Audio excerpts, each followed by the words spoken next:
Hello, everyone. It's Rich Michael Jones. It's time for the Bible read for March 24th.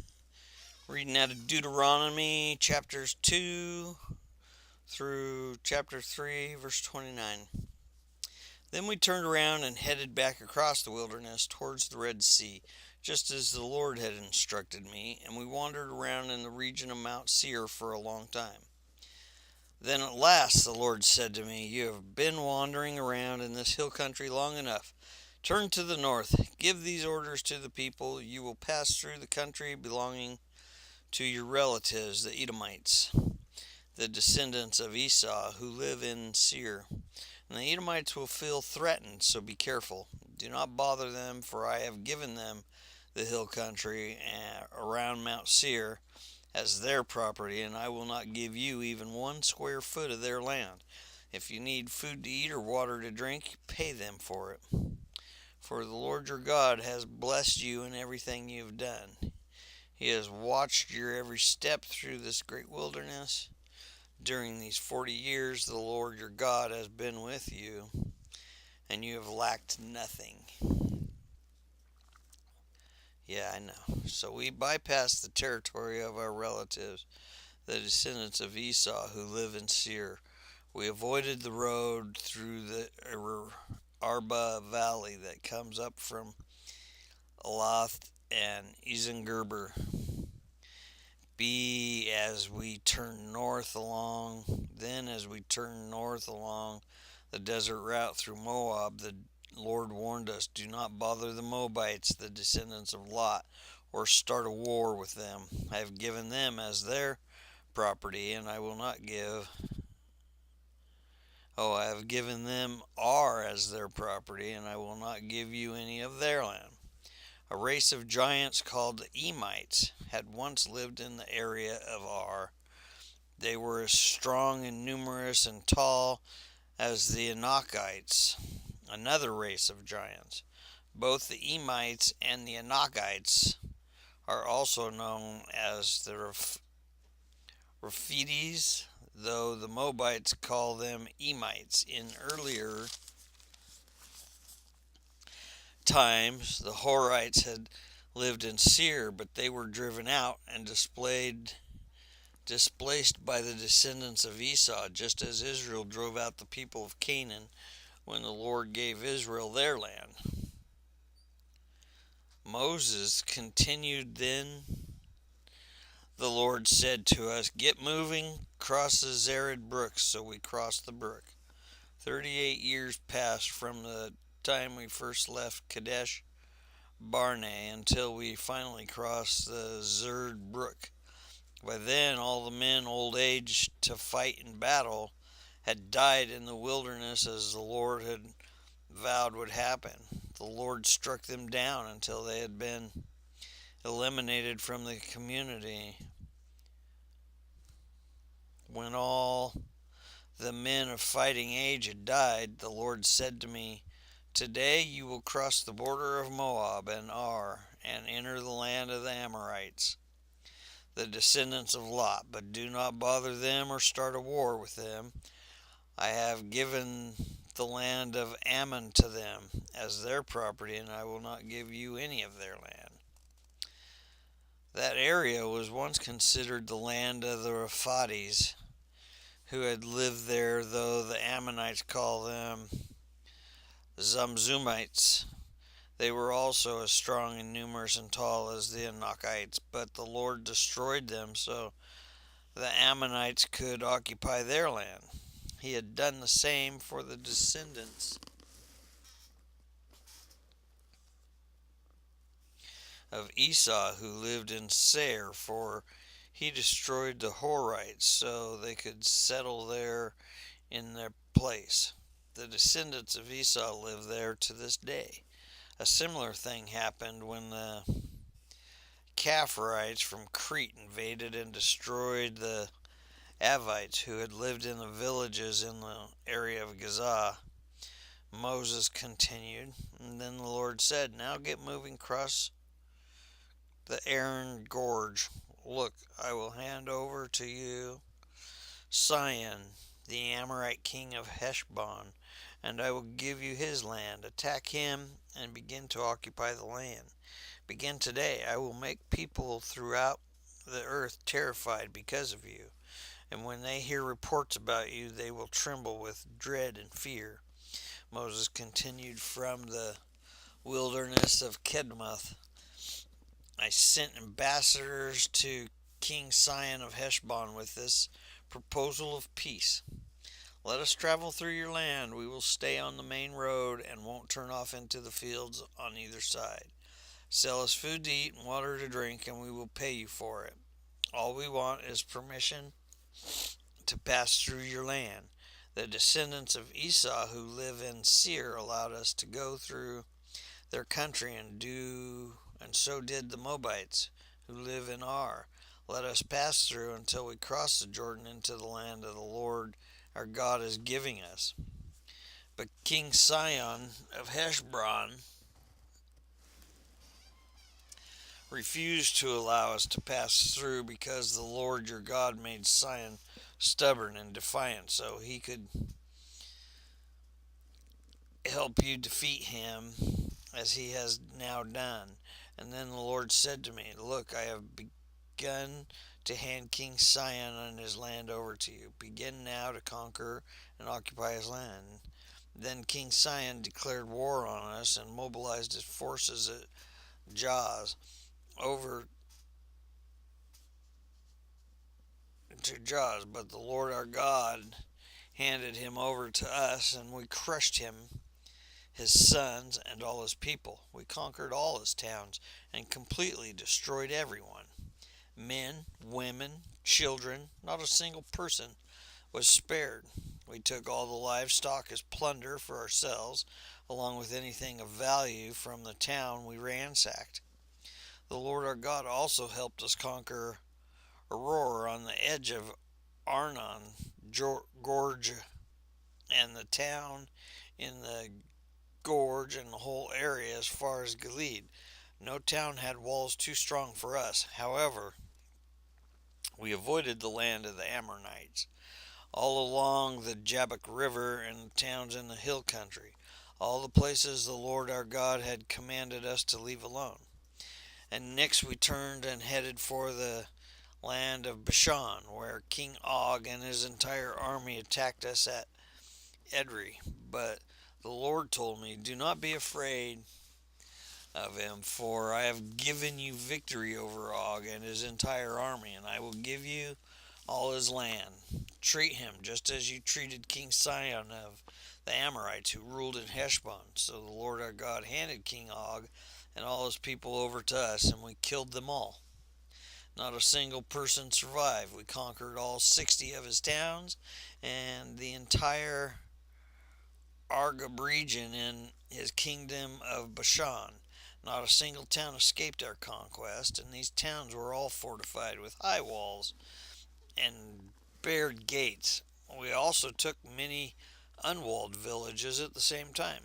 We completely destroyed the kingdom of Bashan, but as we had destroyed King Sihon of Heshbon, we destroyed all the people in every town we conquered, men, women, and children alike. But we kept all the livestock for ourselves and took plunder for all the towns. So we took the land of the two Amorite kings east of the Jordan River, all the way from Arnon Gorge to Mount Hermon. Mount Hermon is called Siri on by the Sidonians, and the Amorites call it Senir. We had now conquered all the cities of the plateau and all Gilead and Bashan, as far as the towns of Selka and Edrei, which were part of Og's kingdom in Bashan. King Og of Bashan was the last survivor of the giant Raphaltes. His bed was made of iron and was more than 13 feet long and 6 feet wide. It can still be seen in the Amorite city of Rabbah. When we took possession of this land, I gave to the tribes of Reuben and Gad and the territory beyond along the Aaron Gorge, plus half of the hill country of Gilead with its towns. And then I gave the rest of Gilead and all the Bashan, Og's former kingdom, to the half tribe of Manasseh. The entire Argob region of Bashan used to be known as the land of the Rephaites. Jair, a leader from the tribe of Manasseh, conquered the whole Argoban region in Bashan, all the way to the border of the Geshurites and the Maccathites.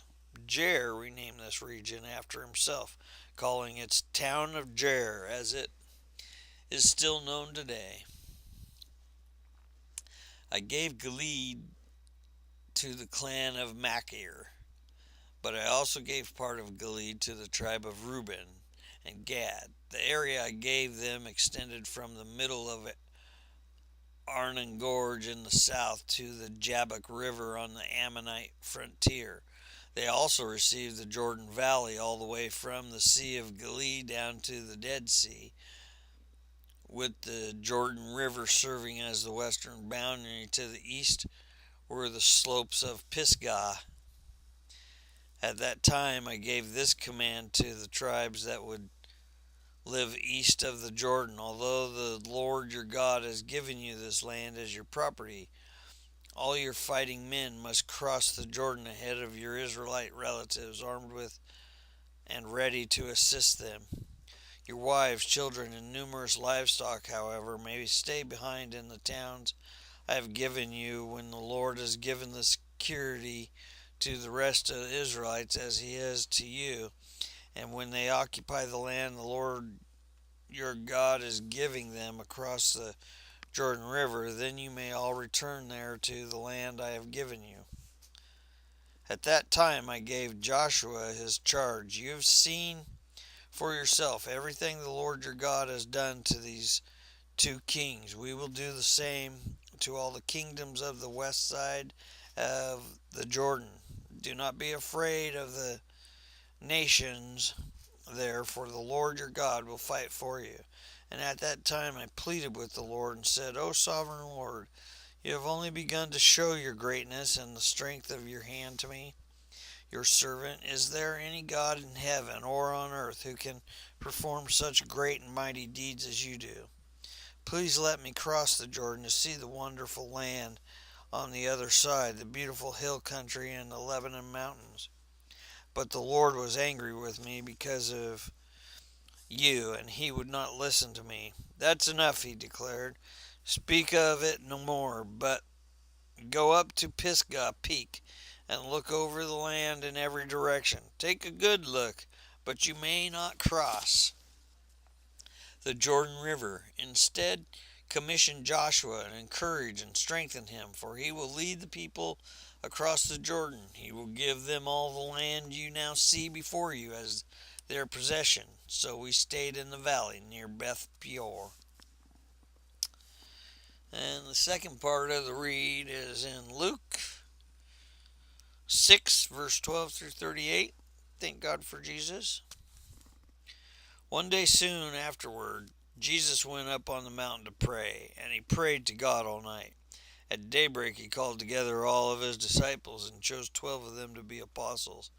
Here are their names: Simon, Andrew, James, John, Philip, Bartholomew, Matthew, Thomas, James, Simeon, Judas from Issachar, and Judas Iscariot.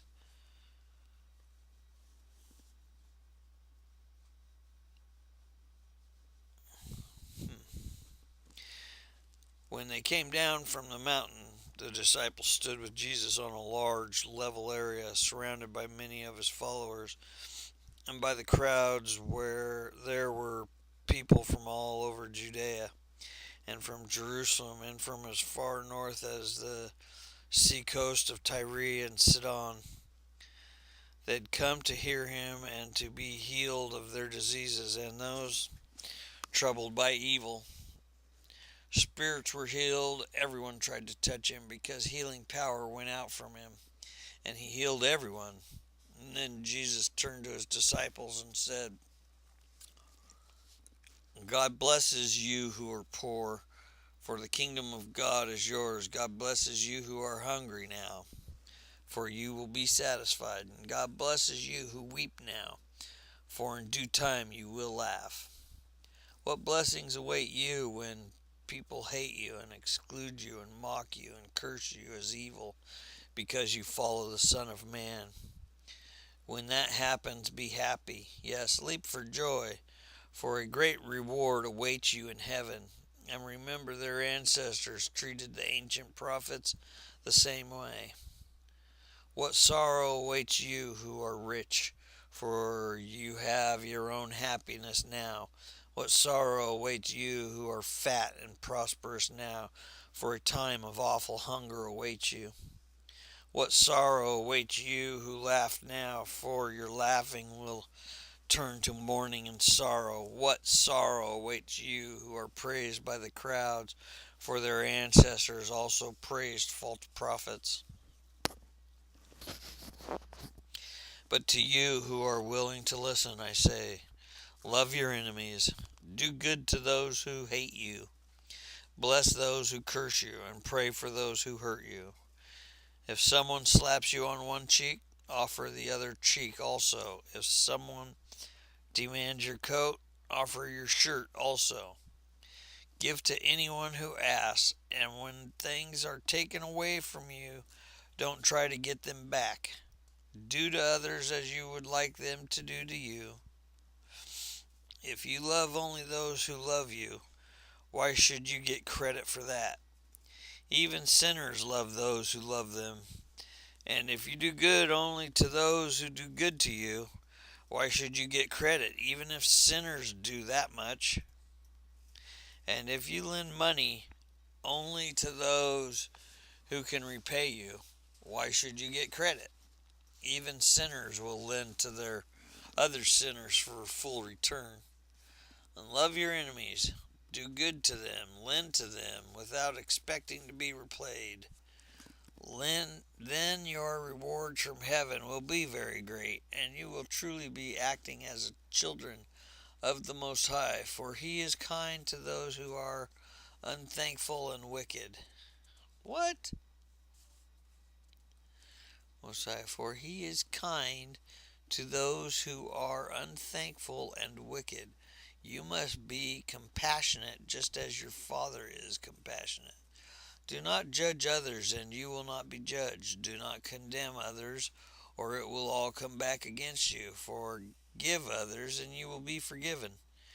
Give, and you will receive. Your gift will return to you in full, pressed down, shaken together to make room for more, running over, and poured into your lap. The amount you give will determine the amount you get back. Psalms 67, verse 1 through 7. May God be merciful and bless us. May His face smile with favor on us. May your ways be known throughout the earth, your saving power among people elsewhere, everywhere. May the nations praise you, O God. Yes, may all nations praise you. Let the whole world sing for joy, because you govern the nation with justice and guide the people of the whole world. May the nations praise you, O God. Yes, may all the nations praise you. Then the earth will yield its harvest, and God, our God, will richly bless us. Yes, God will bless us, and people all over the world will fear Him. Proverbs 11:27. If you search for good, you will find favor. But if you search for evil, it will find you. All right, Bible read for the 24th.